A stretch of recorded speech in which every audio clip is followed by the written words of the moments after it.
The polls have been open for the past 6 hours here in Ohio, trying to figure out how this started. We've been able to get a little bit closer to look at the damage. And look, this building is still smoking. Developing this morning, a violent weekend in Chicago with dozens of people wounded, and now police are focusing their resources. That suspect started shooting at them through the window at this apartment off of Sal Boulevard was at their home. They opened up the app and saw on their surveillance video somebody breaking in. This is a live look at New Richmond right now. This is a different picture than what you saw yesterday. The snow is falling. Terry, if you could just look down for a second.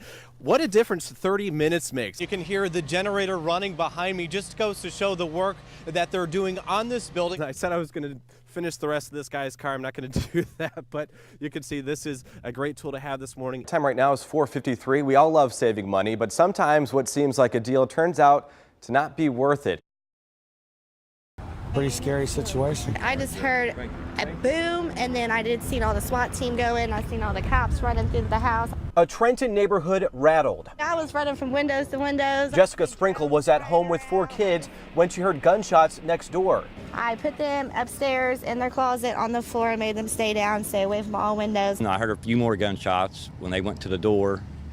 I guess they exchanged gunfire. Deputies evacuated part of the neighborhood while the suspect shot at cops and cops fired back. Then all hands are on deck when they're shooting at the cops. Eventually, the suspect came out, releasing one of the hostages. Then he shot himself. Looked like put the gun under his chin, but he wasn't dead when he left. He was still communicating. The suspect was taken to the hospital. Deputies found another hostage, an elderly woman, dead inside.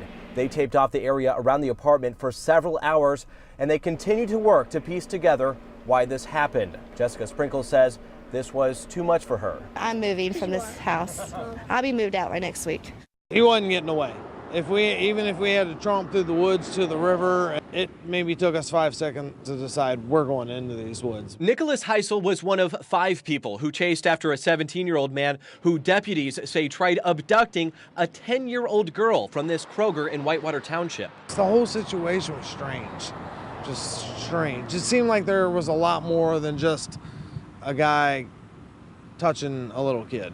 It looked a lot more like a we're gonna snatch this little child kind of a scenario. I'm at the Kroger's in Cleveland. Okay. This guy is trying to take my daughter. You can hear the child's mother calling 911 as the men chase the suspect.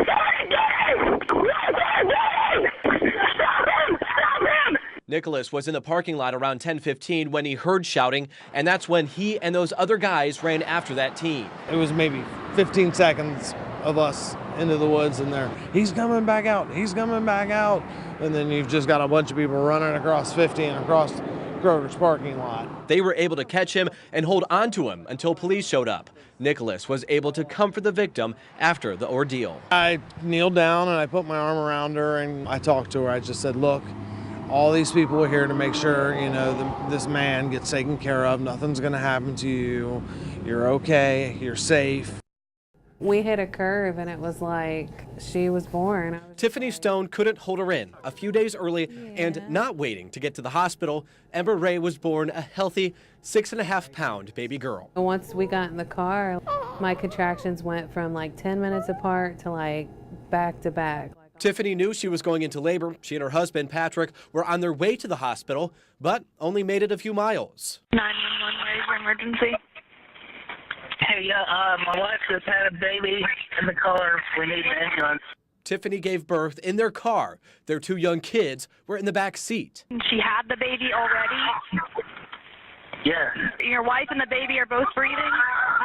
Yes, yes. It wasn't clear if she was actually in labor right away, but then, we got... It was clear to me, yeah. It was clear to me. I'll just tell you that. Miami Township Fire and police showed up to help the family and took them to Mercy Anderson Hospital. The only thing going through my head was I just wanted to make sure she was okay and, that she was breathing fine, and she was doing really good. A healthy baby and happy family. She's born on Good Friday, and, it's a really good, happy day today.